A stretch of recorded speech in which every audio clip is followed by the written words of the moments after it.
श्रोताओं, आज हम एक बहुत ही सुंदर कहानी लेकर उपस्थित हुए हैं। एक बार की बात है, एक सेठ जिसकी एक बहुत ही सुंदर कन्या थी।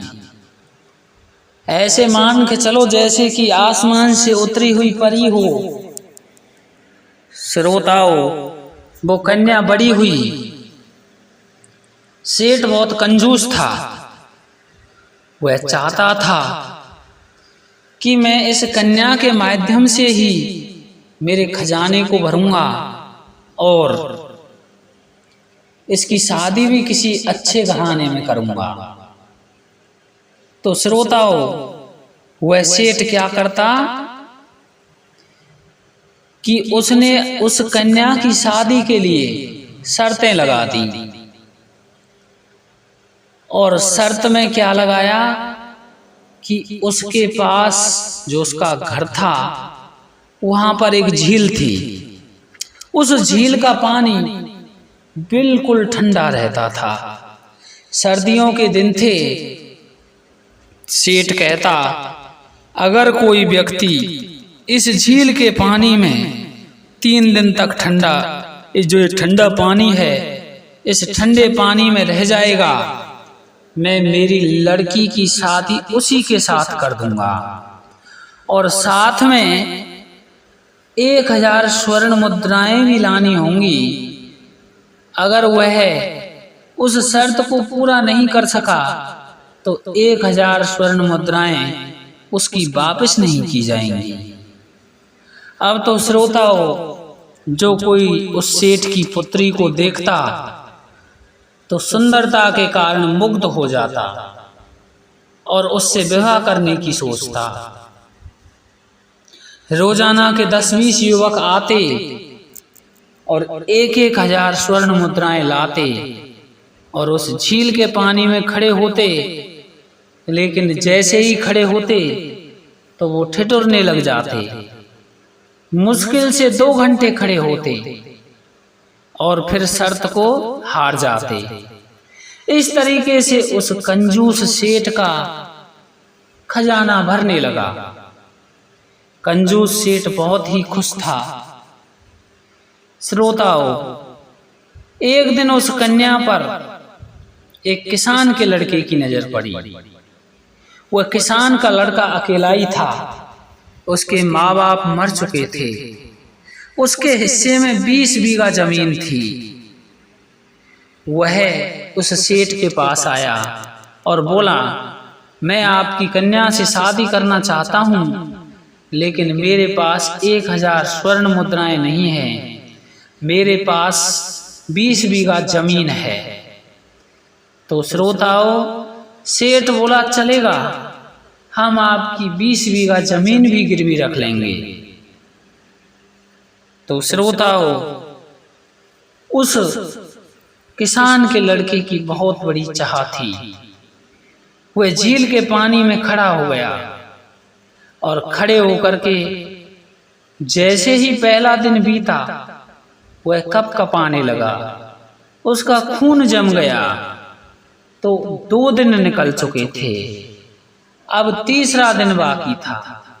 3 दिन तक ही उसको पानी में खड़ा रहना था। तो श्रोताओं, उसने 2 द्वारपाल नियुक्त किए कि इसको देखते रहना। द्वारपालों ने खूब कोशिश की कि तू मर जाएगा, इस पानी से बाहर निकल आ। तो वो किसान का लड़का कहने लगा, मरा हुआ तो मैं वैसे ही हूँ, क्योंकि मेरी 20 बीघा जमीन गिरवी रखी है। अगर मैं जिंदा निकल आया तो भी मुझे ये गांव छोड़ना पड़ेगा। इससे तो मरना ही अच्छा है। ये बात सुनकर के द्वारपाल उस कंजूस सेठ के पास आए और ये बात सेठ को बताई। अब सेठ ने कहा कि आज की रात आप लालटेन ले जा करके, एक उजाला ले जा करके उस लड़के को दिखाना है। तो श्रोताओं, उसके द्वारपाल थे, उन्होंने ऐसा ही किया कि वो खड़े हो गए और उस लड़के के लिए प्रकाश दिखाते रहे। लड़का उस प्रकाश की तरफ देखता रहा। श्रोताओं 3 दिन पूरे हो गए तो वह बाहर निकल के आया। अब सेठ ने कहा, हम चेक करते हैं कि आपने कैसे 3 दिन पूरे किए। आप हमें बताओ कि पहले 2 दिन कैसे निकाले। तो उसने कहा कि मैं भगवान का भजन कर रहा था और भगवान की तरफ देख रहा था। ऊपर आकाश की तरफ मेरा मुंह था। और तीसरा दिन कैसे निकला? आपके जो 2 द्वारपाल थे, नौकर थे, वो प्रकाश की लालटेन लेकर पहुंच गए, तो मैं उस लालटेन की तरफ देखता रहा। श्रोताओं, सेठ ने कहा, तभी तो आपने 3 दिन बिता लिए। आपने तो उससे गर्मी प्राप्त कर ली और कल इस गांव को छोड़ के निकल जाना। वह लड़का बहुत दुखी हुआ। वह रोते रोते जा रहा था। उधर से बीरबल आ रहा था, जो कि अकबर का मुख्य दरबान था। बीरबल ने उस लड़के से पूछा, बालक क्यों रोते रोते जा रहे हो, क्या बात है? तो उसने संपूर्ण कहानी जो सेठ की थी वो बीरबल के लिए बता दी। बीरबल ने कहा, ठीक है, हम इसका न्याय कर देंगे। उसने उस लड़के को सिखाया कि परसों के दिन तुझे दावत देनी है और उस सेठ को बुलाना है। तो श्रोताओं, बीरबल के कहे अनुसार लड़के ने ऐसा ही किया। तो उस लड़के ने दाल बाटी चूरमा पहले ही बना के रख लिया और 3 बांस गाड़े, उनके ऊपर एक बर्तन रखा और नीचे उसने आग जलाई। श्रोताओं, निमंत्रण सेठ को भी दिया था। सेठ जल्दी ही पहुंच गया, 10 बजे के आसपास। इधर बीरबल भी पहुंच गया और बीरबल के साथ राजा भी अकबर भी पहुंच गया। अब राजा अकबर और बीरबल तो आराम से बैठे हुए थे, लेकिन जैसे जैसे दिन बढ़ता गया, सेठ पर की जो भूख थी वो बहुत अधिक बढ़ गई और सेठ ने आखिरकार कह ही दिया कि ये दाल कैसे बनेगी, कहीं इतनी दूर से इसको आंच लग सकती है क्या? तो श्रोताओं, जैसे ही सेठ ने कहा तो बीरबल ने तुरंत ही कहा, तो ये लालटेन से जब गर्मी प्राप्त कर सकता है तो ये दाल जरूर पकेगी। अब मामला राजा अकबर के सामने भी था। राजा अकबर ने उसमें 2 फटकार और लगाई और कहा कि अब तुझे तेरी लड़की की शादी इस लड़के के साथ कर देनी है। सेठ घबरा गया,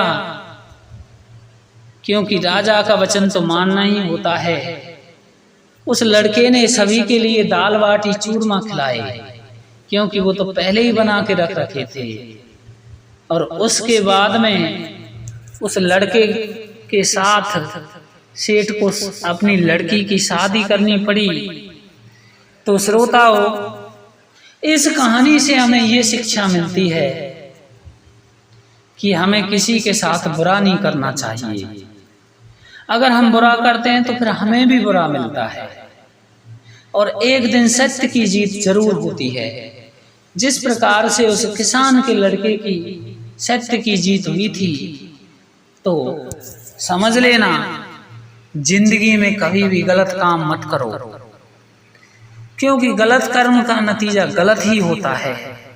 जैसे कि आखिर में सेठ को अपनी लड़की की शादी उस किसान के लड़के के साथ करनी ही पड़ी थी और सेठ को दंडित भी किया गया था। इसलिए हमें हमेशा सत्य का ही सहारा लेना चाहिए। अब मेरा श्रोताओं से निवेदन है, अगर मेरी कहानी अच्छी लगी हो तो आप हमारे इस चैनल अद्भुत कहानी सागर को सब्सक्राइब जरूर कर दें। धन्यवाद।